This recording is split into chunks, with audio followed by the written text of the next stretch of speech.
Kaya mang magingles. Naintindihan ko pero hindi ka masabi. What's your name? My name is Tatiana. How old are you? I'm 24.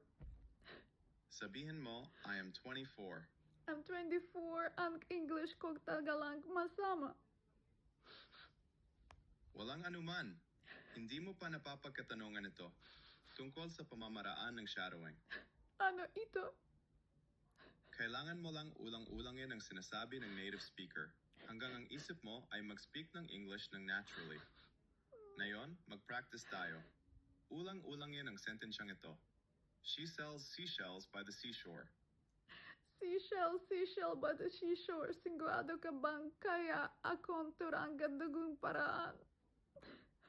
Siyempre, sa AirLearn, ako ang iyong tutor sa Ingles.